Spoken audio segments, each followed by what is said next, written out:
Hello friends, आपण मानकु Odia learning academy को स्वागत। बंधुगण, ओटीटी 2025 17 डिसेम्बर 2025 होइतिबा ओटीटी पेपर 2 रो आमे एबे सोशल साइंस रो कोचिंग गुडी को आमे डिस्कशन करिबा। सोशल स्टडी रो प्रत्येक प्रश्न 60 टी प्रश्न अछि। जो माने आम चैनल को सब्सक्राइब करि नाहंती दया करी सब्सक्राइब करि दंतु। चलंतु आरंभ करिबा। प्रथम प्रश्न, पुरी रो जगन्नाथ मंदिर परिसर मध्य थिबा मुक्ति मंडप किए निर्माण करथिले? ऑप्शन ए देछि कपिलेंद्र देव, ऑप्शन बी देछि प्रताप रुद्र देव, ऑप्शन सी देछि पुरुषोत्तम देव, ऑप्शन डी देछि मुकुंद देव। तो यार सठिक उत्तर है प्रताप रुद्र देव, ऑप्शन बी। परवर्ती प्रश्न, जड़े इतिहास शिक्षक छात्र छात्री मानकु निकटरे थिबा एक निर्दिष्ट स्थान को नहीं केतेक निर्दिष्ट अभिज्ञता अर्जन करिवार सुयोग देले? यह इतिहास शिक्षण केउं पद्धति अटे? ऑप्शन ए देछि गल्प कथन पद्धति, ऑप्शन बी वर्णना आलोचना पद्धति, ऑप्शन सी देछि क्षेत्र परिभ्रमण, ऑप्शन डी देछि प्रकल्प पद्धति। तो यार सठिक उत्तर कौन हेबो? यार सठिक उत्तर है जीवो ऑप्शन सी क्षेत्र परिभ्रमण हेबो। से निर्दिष्ट क्षेत्र को नेले बा निर्दिष्ट स्थान को नेले तेणु यह हेबो क्षेत्र परिभ्रमण। ऑप्शन सी हेबो सठिक उत्तर। यूरोप रे जातीयतावाद रो विकास केउं घटना द्वारा प्रबल भाव में प्रभावित होइतिला? ऑप्शन ए देछि अमेरिका गृह युद्ध, ऑप्शन बी देछि शिल्प विप्लव, ऑप्शन सी देछि फरासी विप्लव, ऑप्शन डी देछि रूस विप्लव। तो यार सठिक उत्तर हेबो रूस विप्लव हेबो नहीं, फरासी विप्लव हेबो सठिक उत्तर, ऑप्शन सी। परवर्ती प्रश्न, राष्ट्र निर्देशात्मक नीतिर धारणा केउं देशर संविधान रु अणा जाइछि? यह डीपीएसपी पचारिछि। डीपीएसपी केउं ठार अणा हैछि? Option A America, option B Ireland, option C France, option D युक्तराज्य। तो यार ऑप्शन यार उत्तर आपण जानिछन्ती समस्त आयरलैंड होछि सठिक उत्तर, ऑप्शन बी हेबो सठिक उत्तर। 95, अभिज्ञान शाकुंतलम नाटक किए रचना करथिले? Option A Shudraka, option B Vishnu Sharma, option C Kalidas, option D Amar Singh. तो यार सठिक उत्तर है कालिदास लिखिथिले अभिज्ञान शाकुंतलम। रघुवंश एवं कौन लिखिथिले? कुमार संभवम, ए सब लिखिथिले कालिदास, ऑप्शन सी है सठिक उत्तर। निम्नोक्त मध्यरु केउंटी गोटिए संघीय राष्ट्र लक्षण नुहे? एक लिखित अनमनीय संविधान, केंद्र और राज्य मानक मध्य क्षमता बंटन, स्वाधीन एवं निरपेक्ष न्यायालय, एक अलिखित नमनीय संविधान। तो संघीय राष्ट्र लक्षण केउंटा नुहे पचारिछि? एटा गोटे लक्षण अटे अनमनीय संविधान। केंद्र राज्य मानक मध्य क्षमता बंटन मध्य लक्षण अटे। स्वाधीन एवं निरपेक्ष न्यायालय मध्य गोटे लक्षण अटे, किंतु एक अलिखित अनमनीय संविधान संघीय राष्ट्र लक्षण नुहे, ऑप्शन डी हेइबो सठिक उत्तर। 97, अर्थशास्त्र रचयिता किए? Option A Kautilya, option B Megasthenes, option C Ashoka, option D Chandragupta. तो यार सठिक उत्तर है अर्थशास्त्र आपण माने समस्त जानिछन्ती कौटिल्य बा विष्णु शर्मा, तांको अन्य नाम कौन? विष्णु शर्मा। चाणक्य चाणक्य चाणक्य मध्य तांको नाम। तो जेउटा देथिले मध्य सेटा हबो राइट आंसर, ऑप्शन ए। एथाडे कौटिल्य देछि, ऑप्शन ए हिबो सठिक उत्तर। मेगास्थनीज कौन लिखिथिले? इंडिका।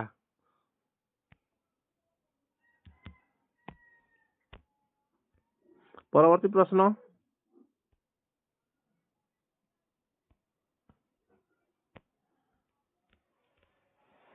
खारवेल कहीं भुवनेश्वर उदयगिरी पहाड़ रे केते गुड़िए गुंफा खुलाई थिले? ऑप्शन ए देछि जैन सन्यासी मानक सामयिक रहणी पई, बौद्ध सन्यासी मानक सामयिक रहणी पई, जैन धर्मावलंबी मानक पई, प्रजा माने रहिबा पई। प्रजा माने रहिबा पई गोटे गुंफा रे रही पारिबे कि?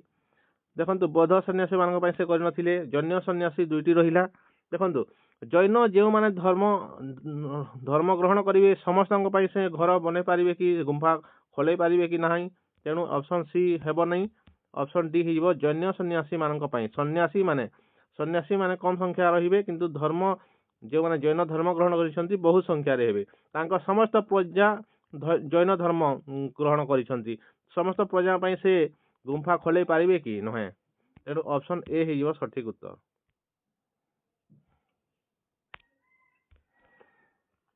99 सामाजिक विज्ञान एक स्पष्ट शिक्षण उद्देश्य गुणावली कौन अस्पष्ट और साधारण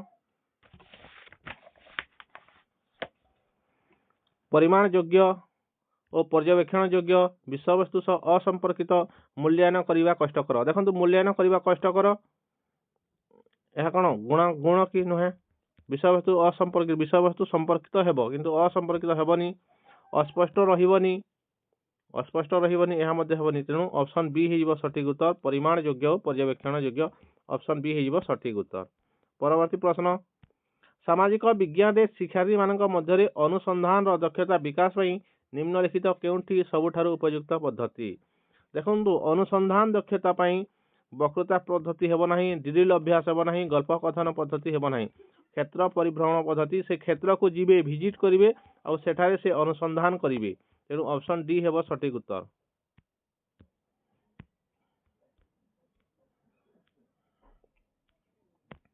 राज्य सरकार को केउ विभाग बजेट प्रस्तुत करथाय शिक्षा विभाग स्वास्थ्य विभाग अर्थ विभाग एवं गृह विभाग शिक्षा विभाग हेबनी स्वास्थ्य विभाग हेबनी अर्थ विभाग एवं गृह विभाग मध्य कन्फ्यूजन रहिला तेणु एटा तो देखो फाइनान्स डिपार्टमेंट अर्थ विभाग बजेट प्रस्तुत करथाय अर्थ विभाग रो अर्थमंत्री कौन करती फाइनान्स को उपस्थापन मध्य करथांती तेणु ऑप्शन सी हेब सठिक उत्तर। परवर्ती प्रश्न अन्वेषण पंथा हेउछि शिक्षक केंद्रिक शिक्षार्थी केंद्रिक परिवार केंद्रिक गोष्ठी केंद्रिक तो यार सठिक उत्तर हो ऑप्शन बी शिक्षार्थी केंद्रिक हो अन्वेषण पंथा। निम्नलिखित मध्य केउंटी मूल्यांकन एक साधनी नुहे पर्यवेक्षण सूची प्रश्नपत्र अनुमान तनखी तालिका देखो पर्यवेक्षण सूची हेब अनुमान हेबनी प्रश्नपत्र हेब प्रश्नपत्र मध्य हेब तनखी तालिका मध्य हेब तेणु मूल्यांकन साधनी अनुमान करवाटा मूल्यांकन साधनी नुहे ऑप्शन सी हो सठिक उत्तर।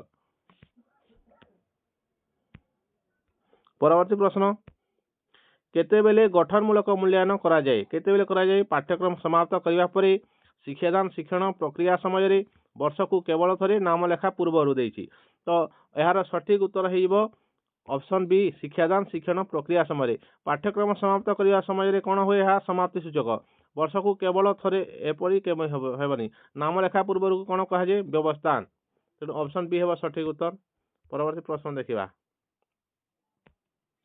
प्रति वर्ष केउं तारीख को मानविक अधिकार दिवस रूपे पालन करा जाए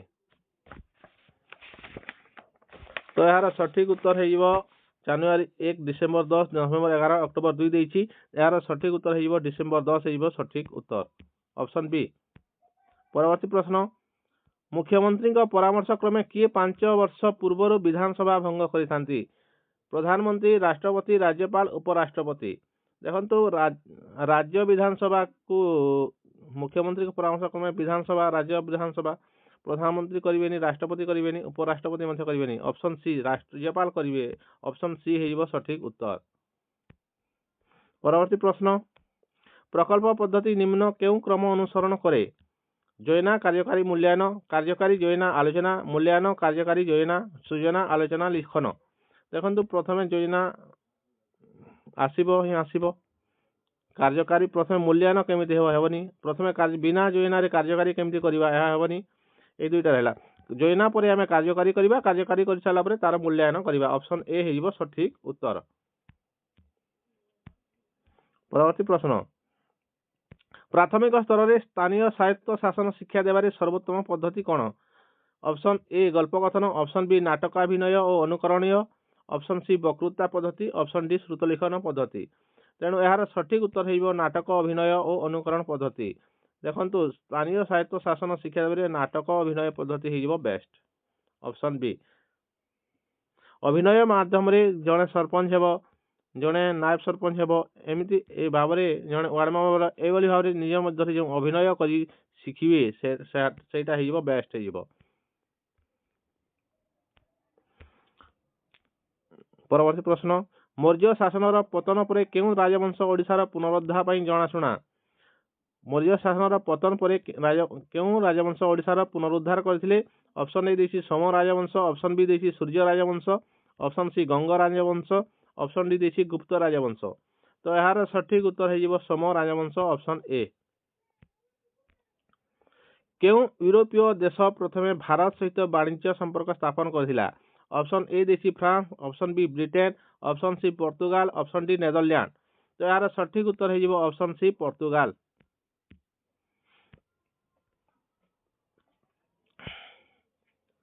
निम्नोक्त मध्यरु केउंटी गल्पर प्रकार भेद अंतर्भुक्त नुहे? ऑप्शन ए देसी किंवदंती, ऑप्शन डी देसी सत्यगल्प, ऑप्शन सी देसी नाटक, ऑप्शन डी देसी उपकथा। देखंतु गल्पर प्रकार भेद किंवदंती गल्प आसीबो, सत्य गल्प मध्य रहिबो, उपकथा बा मिथ मध्य रहिबो। ऑप्शन सी नाटक रहिबोनी, ऑप्शन सी हेबो सठिक उत्तर। निम्नोक्त मध्यरु केउंटी एक नाट्य अभिनयर नियम नुहे? देखंतु कार्य माध्यम शिक्षण, वास्तव अभिनय पूर्व अभ्यास, तत्क्षणात पुनर्बलन पर व्यवस्था, एकाकी कार्य और प्रगति। तो यार सठिक उत्तर कौन हेबो? एकाकी कार्य और प्रगति। ए नाट्य अभिनय यह एकाकी कार्य नुहे।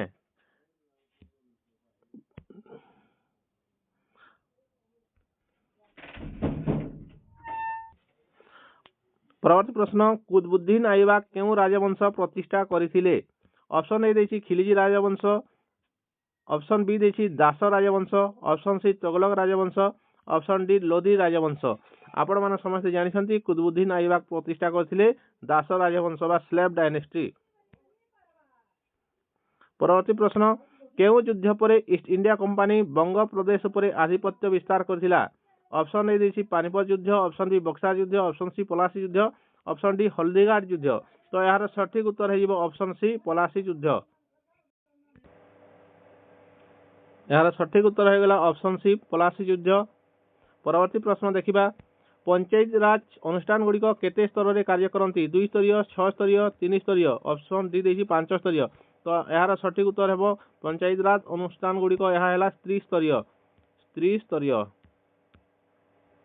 त्रिस्तरीय, तेणु ऑप्शन सी है सठिक उत्तर।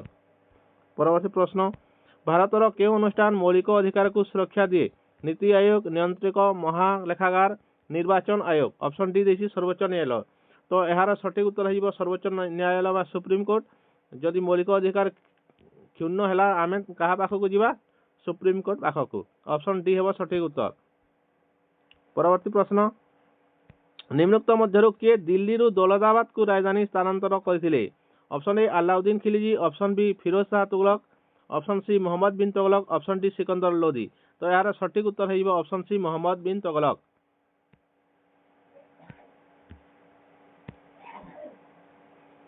खारवेल केउं प्राचीन राज्यर शासक थिले? Option A Magadha, option B Kalinga, option C Pataliputra, option D देसी अवंती। तो यार सठिक उत्तर है ऑप्शन बी कलिंग। कलिंग हो यार सठिक उत्तर। परवर्ती प्रश्न, निम्नोक्त केउंटी केंद्रीय कार्यपालिकार अंतर्भुक्त नुहे? ऑप्शन ए देसी राष्ट्रपति, उपराष्ट्रपति, प्रधानमंत्री नेतृत्व में मंत्रिमंडल, विरोधी दल नेता। तो राष्ट्रपति हे, उपराष्ट्रपति हे, प्रधानमंत्री नेतृत्व में जो गठित हो मंत्रिमंडल किंतु विरोधी दल नेता हे नहीं। ऑप्शन डी है सठिक उत्तर। किए कहिथिले स्वराज मोर जन्मगत अधिकार? Option A Bipin Chandra Pal, option B Subhash Chandra Bose, option C Bal Gangadhar Tilak, option D Lal Lajpat Rai. तो यार सठिक उत्तर है आपण समस्त जानिछंती ऑप्शन सी बाल गंगाधर तिलक कहिथिले स्वराज मोर जन्मगत अधिकार। परवर्ती प्रश्न, सामाजिक विज्ञान रे मूल्यांकन मुख्य उद्देश्य कौन? केवल शिक्षार्थी मानकर रैंकिंग करवा, भल नंबर रखा उत्साहित करवा, कम सफलता हासिलकारी को दंड देवा, प्रगति को माप कर शिक्षण को मार्गदर्शन करवा।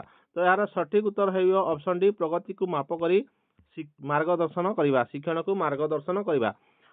रैंकिंग करवा हेब नहीं, रैंकिंग करवा हेब नहीं, भल नंबर रखा हेब नहीं, कम सफलता हासिलकारी को दंड देवा तो कदापि हेब नहीं। निदानात्मक मूल्यांकन लक्ष्य कौन? शिक्षार्थी मानक विभिन्न विभाग रे वर्गीकरण, शिक्षण असुविधा बा समस्यार चिन्हटीकरण, केवल नंबर बा मार्क प्रदान, चूड़ांत रिपोर्ट प्रस्तुत करवा। देखंतु এই শিক্ষার্থী ମାନଙ୍କୁ ବିଭିନ୍ନ ବିଭାଗରେ ବର୍ଗୀକରଣ କରିବା ପାଇଁ ନିଦାନାତ୍ମକ ମୂଲ୍ୟାୟନ ଉଦ୍ଦେଶ୍ୟ ନୁହେଁ। ଏହାର ଉଦ୍ଦେଶ୍ୟ କ'ଣ? ଶିକ୍ଷଣ ଅସୁବିଧାକୁ ଚିହ୍ନଟ କରିବା ଏବଂ ସମସ୍ୟାର ସମାଧାନ କରିବା। ଅପସନ୍ ବି ହେଇଯିବ ସଠିକ ଉତ୍ତର। ପରବର୍ତ୍ତୀ ପ୍ରଶ୍ନ, ପୃଥିବୀର ସବୁଠାରୁ ଅଭ୍ୟନ୍ତର ସ୍ତରକୁ କ'ଣ କୁହାଯାଏ?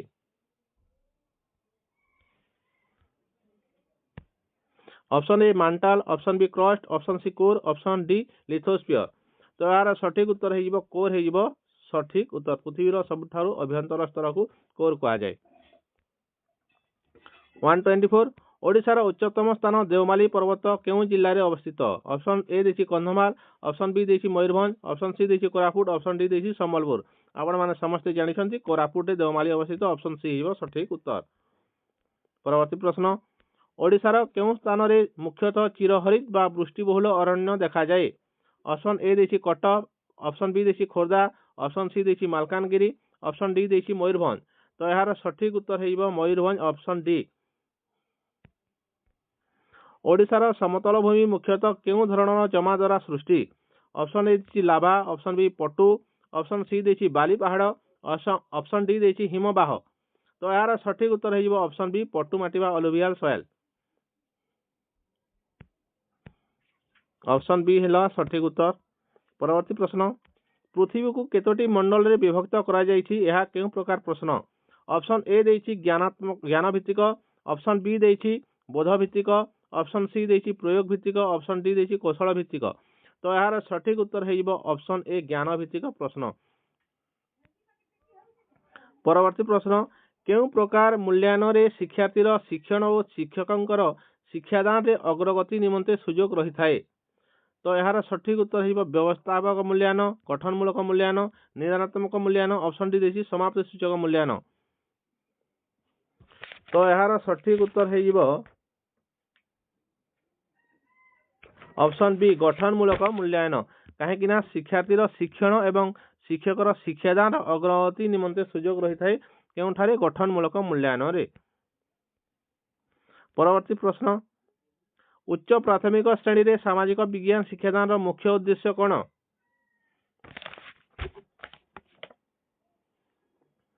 ଅପସନ୍ ଏ ଦେଇଛି ସ୍ମୃତି ଶକ୍ତି ବିକାଶ କରିବା, ଅପସନ୍ ବି ଦେଇଛି ଯୁକ୍ତିସଙ୍ଗତ ଭାବେ ସମାଜକୁ ବୁଝିବାରେ ସାହାଯ୍ୟ କରିବା, ଅପସନ୍ ସି ଦେଇଛି ଶିକ୍ଷାର୍ଥୀମାନଙ୍କୁ ଐତିହାସିକ ତାରିଖ ଗୁଡ଼ିକୁ ମନେ ରଖିବାରେ ସାହାଯ୍ୟ କରିବା, ଅପସନ୍ ଡି ଦେଇଛି ପ୍ରଶାସନିକ ସେବା ପାଇଁ ପ୍ରସ୍ତୁତ କରିବା।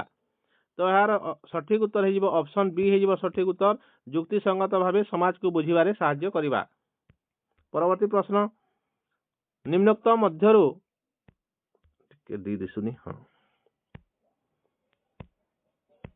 ନିମ୍ନୋକ୍ତ ମଧ୍ୟରୁ କେଉଁଟି ପରିବେଶ ବିଜ୍ଞାନର ଶିକ୍ଷାଦାନର ନିର୍ଦ୍ଦିଷ୍ଟ ଉଦ୍ଦେଶ୍ୟକୁ ସର୍ବୋତ୍ତମ ଭାବେ ବର୍ଣ୍ଣନା କରେ? ଅପସନ୍ ଏ ଦେଇଛି ରାଜା ଓ ଯୁଦ୍ଧ ଗୁଡ଼ିକର ନାମ ମନେ ରଖିବା, ଲିଖନ କୌଶଳ ହାସଲ କରିବା, ପାରିବେଶିକ ଆନ୍ତଃ ସମ୍ପର୍କକୁ ବୁଝିବା, ଅର୍ଥନୈତିକ ସ୍ଥିତିକୁ ବୁଝିବା। ଦେଖନ୍ତୁ ଦର୍ଶକ ବନ୍ଧୁ, ନିର୍ଦ୍ଦିଷ୍ଟ ଉଦ୍ଦେଶ୍ୟ କହିଛି, ଲିଖନ କୌଶଳ ହାସଲ ଦୁଇଟା ଅଛି ଉଦ୍ଦେଶ୍ୟ, ନିର୍ଦ୍ଦିଷ୍ଟ ଉଦ୍ଦେଶ୍ୟ ଏବଂ ସାମାନ୍ୟ ଉଦ୍ଦେଶ୍ୟ। ସାମାନ୍ୟ ଉଦ୍ଦେଶ୍ୟ ବା ବିଶେଷ ସାମାନ୍ୟ ଉଦ୍ଦେଶ୍ୟକୁ ଆମେ କ'ଣ ଲମ୍ ଟର୍ମ ପାଇଁ ଆମେ ବ୍ୟବହାର କରିଥାଉ, ଯେଉଁଟା ସାମାନ୍ୟ ଉଦ୍ଦେଶ୍ୟ। କିନ୍ତୁ ନିର୍ଦ୍ଦିଷ୍ଟ ଉଦ୍ଦେଶ୍ୟ କ'ଣ ହୁଏ? ଗୋଟିଏ ପାଠ୍ୟକ୍ରମ ବା ଗୋଟିଏ ଟପିକ୍ ରିଲେଟେଡ୍, ଯେଉଁ ଟପିକ୍ ଆଜି ପଢ଼ା ହେଲା ସେହି ଟପିକ୍ର ରିଲେଟେଡ୍ କରି ନିର୍ଦ୍ଦିଷ୍ଟ ଉଦ୍ଦେଶ୍ୟ ଦିଆଯାଇଥାଏ। ତେଣୁ ଏହାର ଦେଖନ୍ତୁ ସାମାନ୍ୟ ଉଦ୍ଦେଶ୍ୟ ଫୁଲ୍ ଟର୍ମ ଉପରେ ଲଙ୍ଗ୍ ଟର୍ମ ପାଇଁ ବ୍ୟବହାର ହୋଇଥାଏ। ତେଣୁ ଲିଖନ କୌଶଳ ହାସଲ କରିବା ଏହା କ'ଣ? ଏହା ସାମାନ୍ୟ ଉଦ୍ଦେଶ୍ୟ। ପାରିବେଶିକ ଆନ୍ତଃ ସମ୍ପର୍କ ବୁଝିବା ମଧ୍ୟ ସାମାନ୍ୟ ଉଦ୍ଦେଶ୍ୟ। ଅର୍ଥନୈତିକ ସ୍ଥିତିକୁ ବୁଝିବା ମଧ୍ୟ ସାମାନ୍ୟ ଉଦ୍ଦେଶ୍ୟ। କିନ୍ତୁ ବିଶେଷ ଉଦ୍ଦେଶ୍ୟ ବା ନିର୍ଦ୍ଦିଷ୍ଟ ଉଦ୍ଦେଶ୍ୟ ହେଉଛି ରାଜା ଓ ଯୁଦ୍ଧ ଗୁଡ଼ିକର ନାମ ମନେ ରଖିବେ। ଅପସନ୍ ଏ ହେବ ସଠିକ ଉତ୍ତର। ପରବର୍ତ୍ତୀ ପ୍ରଶ୍ନ, ଓଡ଼ିଶାର ହୀରାକୁଦ ନଦୀବନ୍ଧ ନିର୍ମାଣ କେଉଁ ପଞ୍ଚବାର୍ଷିକ ଯୋଜନା କାଳରେ କରାଯାଇଥିଲା? ଅପସନ୍ ଏ ଦେଇଛି ପ୍ରଥମ, ଦ୍ୱିତୀୟ, ତୃତୀୟ, ଚତୁର୍ଥ। ଆପଣମାନେ ସମସ୍ତେ ଜାଣିଛନ୍ତି ଏହା ପ୍ରଥମ ପଞ୍ଚବାର୍ଷିକ ଯୋଜନାରେ କରାଯାଇଥିଲା। ପରବର୍ତ୍ତୀ ପ୍ରଶ୍ନ ଦେଖିବା, କେଉଁ ପ୍ରକାର ମାନଚିତ୍ରରେ ବୃଷ୍ଟିପାତ ବଣ୍ଟନ ଓ ତାପମାତ୍ରା ବଣ୍ଟନ ଦର୍ଶାଯାଇଥାଏ? ଅପସନ୍ ଏ ଦେଇଛି ପ୍ରାକୃତିକ ମାନଚିତ୍ର, ଅପସନ୍ ବି ରାଜନୈତିକ ମାନଚିତ୍ର, ଅପସନ୍ ସି ଦେଇଛି ତଥ୍ୟଭିତ୍ତିକ ମାନଚିତ୍ର, ଅପସନ୍ ଡି ଦେଇଛି ଭୂ ସଂସ୍ଥାନ ମାନଚିତ୍ର। ତ ଏହାର ସଠିକ ଉତ୍ତର ହେଇଯିବ ଅପସନ୍ ସି ହେଇଯିବ ସଠିକ ଉତ୍ତର, ତଥ୍ୟଭିତ୍ତିକ ମାନଚିତ୍ରରେ ବୃଷ୍ଟିପାତ ବଣ୍ଟନ ଓ ତାପମାତ୍ରା ବଣ୍ଟନ ଦର୍ଶାଯାଇଥାଏ। ପରବର୍ତ୍ତୀ ପ୍ରଶ୍ନ, ଚିଲିକା ଏକ କେଉଁ ପ୍ରକାର ହ୍ରଦ? ଅପସନ୍ ଏ ଦେଇଛି ମଧୁର ହ୍ରଦ, ମଧୁର ଜଳ ହ୍ରଦ। ଅପସନ୍ ବି ଦେଇଛି ଉପହ୍ରଦ। ଅପସନ୍ ସି ଦେଇଛି କ୍ରେଟର ହ୍ରଦ। ଅପସନ୍ ଡି ଦେଇଛି ପ୍ଲେଟ୍ ଚଳନ ଦ୍ୱାରା ସୃଷ୍ଟ ହ୍ରଦ। ତ ଏହାର ସଠିକ ଉତ୍ତର ହେଇଯିବ ଅପସନ୍ ବି ହେଇଯିବ ସଠିକ ଉତ୍ତର। ଚିଲିକା ଏକ ଗୋଟିଏ ଉପହ୍ରଦ। ପରବର୍ତ୍ତୀ ପ୍ରଶ୍ନ 134। ଓଡ଼ିଶାର କେନ୍ଦୁଝର ଜିଲ୍ଲାରେ କେଉଁ ଖଣିଜ ପଦାର୍ଥ ପ୍ରଚୁର ପରିମାଣରେ ମିଳିଥାଏ? ଅପସନ୍ ଏ ଦେଇଛି କୋଇଲା। ଅପସନ୍ ବି ଲୁହା ପଥର।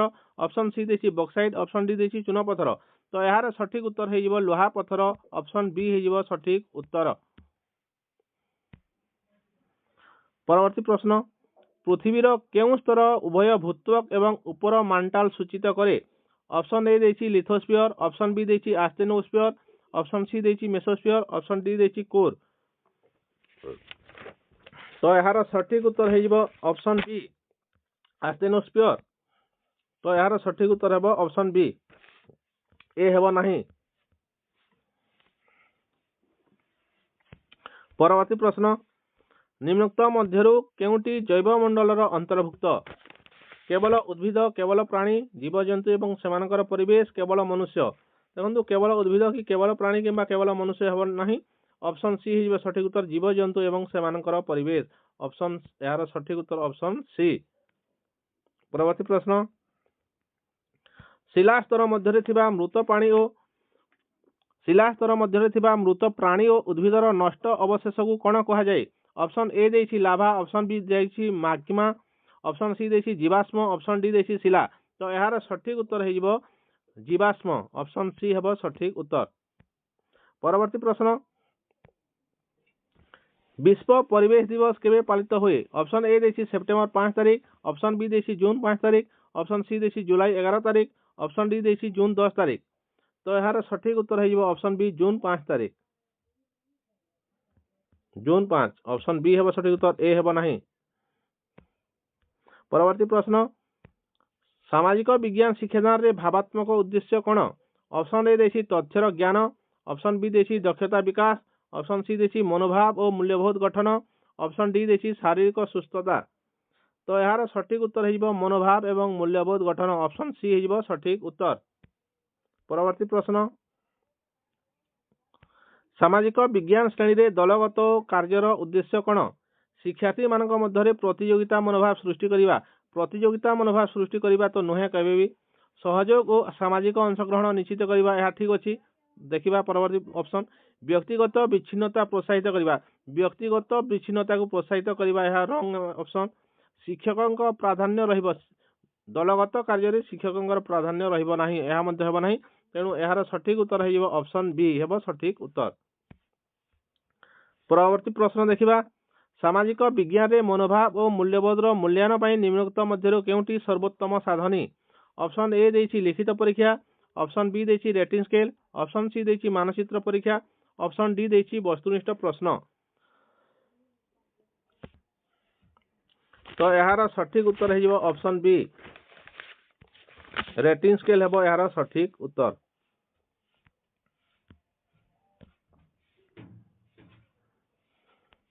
ପରବର୍ତ୍ତୀ ପ୍ରଶ୍ନ, ମହାନଦୀ କେଉଁ ରାଜ୍ୟରୁ ଉତ୍ପନ୍ନ ହୋଇଛି? Option A Odisha, Madhya Pradesh, Chhattisgarh, Jharkhand. ଏହା ସମସ୍ତେ ଜାଣିଛନ୍ତି, ଏହାର ଛତିଶଗଡ଼ ହେଇଯିବ ସଠିକ ଉତ୍ତର ଅପସନ୍ ସି। ପରବର୍ତ୍ତୀ ପ୍ରଶ୍ନ, କେଉଁ ଗ୍ୟାସ ପୃଥିବୀର ବାୟୁମଣ୍ଡଳରେ ସର୍ବାଧିକ ପରିମାଣରେ ରହିଛି? ଅମ୍ଳଜାନ, ଅଙ୍ଗାରକାମ୍ଳ, ଯବକ୍ଷାରଜାନ, ଆର୍ଗନ। ତ ଏହାର ସଠିକ ଉତ୍ତର ହେଇଯିବ ଯବକ୍ଷାରଜାନ। ଅପସନ୍ ସି ହେବ ସଠିକ ଉତ୍ତର। ପରବର୍ତ୍ତୀ ପ୍ରଶ୍ନ, କର୍କଟ କ୍ରାନ୍ତି ଓ ମକର କ୍ରାନ୍ତି ମଧ୍ୟରେ ପୃଥିବୀର କେଉଁ ତାପମଣ୍ଡଳ ଅବସ୍ଥିତ? ଗ୍ରୀଷ୍ମମଣ୍ଡଳ, ନାତିଶୀତୋଷ୍ଣ ମଣ୍ଡଳ, ହିମମଣ୍ଡଳ, ମେରୁମଣ୍ଡଳ। ତ ଏହାର ସଠିକ ଉତ୍ତର ହେଇଯିବ ଗ୍ରୀଷ୍ମମଣ୍ଡଳ ହେଇଯିବ ସଠିକ ଉତ୍ତର ଅପସନ୍ ଏ। ତୁମେ ଯଦି ବିଷୁବ ରେଖାରୁ ଉତ୍ତର ମେରୁ ଆଡ଼କୁ ଯିବ ତେବେ କେଉଁ କ୍ରମରେ ତାପମଣ୍ଡଳ ଅଞ୍ଚଳକୁ ଅତିକ୍ରମ କରିବ? ତ ଅପସନ୍ ଏ ଦେଇଛି ଗ୍ରୀଷ୍ମମଣ୍ଡଳ, ନାତିଶୀତୋଷ୍ଣ ମଣ୍ଡଳ, ହିମମଣ୍ଡଳ। ତ ଏହାର ସଠିକ ଉତ୍ତର ହେଇଯିବ ଅପସନ୍ ଏ ହେଇଯିବ ସଠିକ ଉତ୍ତର ଗ୍ରୀଷ୍ମମଣ୍ଡଳ। ବିଷୁବ ରେଖାରୁ ଉପରକୁ ଏଠାରେ ଗ୍ରୀଷ୍ମମଣ୍ଡଳ ହେବ, ତାପରେ ନାତିଶୀତୋଷ୍ଣ ମଣ୍ଡଳ ହେବ, ତାପରେ ହେବ ହିମମଣ୍ଡଳ। ଆମେ ବିଷୁବ ରେଖାରୁ ଉପରକୁ ଯିବା, ପ୍ରଥମେ ଏଇଟା କ'ଣ ଗ୍ରୀଷ୍ମମଣ୍ଡଳ, ତାପରେ ଆସିବ ନାତିଶୀତୋଷ୍ଣ ମଣ୍ଡଳ, ତାପରେ ଆସିବ ହିମମଣ୍ଡଳ। ବୁଝିଲେ?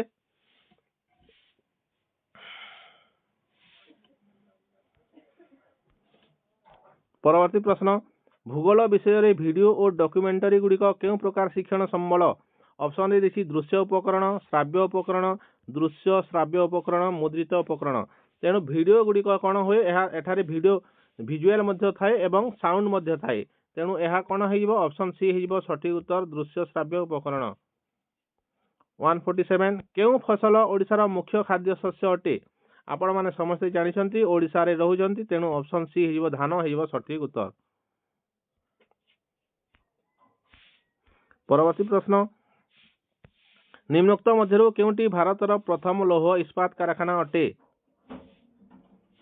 ऑप्शन ए देछि बोकारो लौह इस्पात कारखाना ऑप्शन बी देछि टाटा लौह इस्पात कारखाना ऑप्शन सी देछि राउरकेला लौह इस्पात कारखाना ऑप्शन डी देछि दुर्गापुर लौह इस्पात कारखाना तो यार सठिक उत्तर हो टाटा लौह इस्पात कारखाना। 149 परवर्ती प्रश्न विंध्य और सातपुरा पर्वत श्रेणी मध्य ग्रस्त उपत्यका दे केउं नदी प्रवाहित हुए option A Godavari option B Son option C Narmada option D Betwa तो यार सठिक उत्तर हो ऑप्शन सी हो सठिक उत्तर नर्मदा हो यार सठिक उत्तर। शेष प्रश्न वायुमंडलर केउं स्तर एक विद्युत चार्जित स्तर ऑप्शन ए देखिए troposphere option B stratosphere option C mesosphere option D ionosphere तो यार सठिक उत्तर हो ऑप्शन डी हो सठिक उत्तर आयोनोस्फियर हो सठिक उत्तर। ए थिला ओटीटी पेपर 2 रो सोशल स्टडी रो प्रश्न गुड़िक आपण मानक वीडियोटी केमती लागिला कमेंट करंतु लाइक करंतु एवं जदि भल लागिछि निजर सांग मानक सहित शेयर करंतु जो माने आम चैनल को सब्सक्राइब करि नांती दया करी सब्सक्राइब कर दियंतु। Thank you.